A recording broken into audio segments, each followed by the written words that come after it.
అంబానీ చిన్న కుమారుడు Anant Radhika pre wedding event ను కళ్ళు చెదిరేలా ప్లాన్ చేశారు.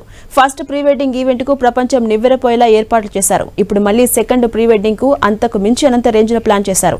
ఇవాళ ఇటలీలో ఈ ఈవెంట్ గ్రాండ్ గా ప్రారంభమై 4 రోజుల పాటు కొనసాగబోతోంది. ఏదో హోటల్లోనో రిసార్ట్లోనో కాదు, ఏకంగా సముద్రంలో గ్రాండ్ గా పార్టీని ప్లాన్ చేశారు. 7,000 కోట్ల లగ్జరీ క్రూయిజ్ లో సముద్రంలో విహరిస్తూ పార్టీని ఎంజాయ్ చేయబోతున్నారు అతిథులు. ఈ క్రూయిజ్ ఇటలీ, ఫ్రాన్స్ మధ్య 4,000 కిలోమీటర్లకు పైగా ప్రయాణించబోతోంది.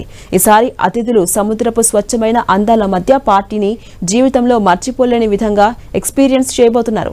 ఈ ప్రీ వెడ్డింగ్ ఈవెంట్ కు 800 మంది వీవీఐపీ అతిథులు హాజరు కాబోతున్నారు. పలువురు జాతీయ, అంతర్జాతీయ సెలబ్రిటీస్ కు అంబానీ ఫ్యామిలీ ఆహ్వానం పంపించింది. అంతర్జాతీయ స్టార్ షకీరా హాజరు కాబోతున్నట్టుగా తెలుస్తోంది. అలాగే బాలీవుడ్ నుంచి షారుఖ్ ఖాన్, సల్మాన్ ఖాన్, రణ్వీర్ సింగ్, రణ్బీర్ కపూర్, అలియా భట్ కూడా ఈ ఈవెంట్ కు రాబోతున్నారు. క్రూయిజ్ లో 600 కంటే ఎక్కువ మంది ఉద్యోగులే ఉన్నారంట. క్రూయిజ్ ధర 7,000 కోట్ల రూపాయల కంటే ఎక్కువ అని తెలుస్తోంది. జామ్ నగర్ లో జరిగిన మొదటి ప్రీ వెడ్డింగ్ వేడుకకు అంబానీ కుటుంబం 1,259 కోట్లు ఖర్చు చేసింది.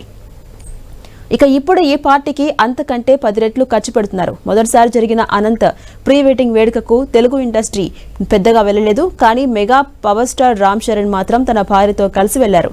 మరి ఈసారి కూడా ఈ మెగా దంపతులు సెలబ్రేషన్స్ లో పాల్గొంటారా అనే విషయంపై క్లారిటీ లేదు.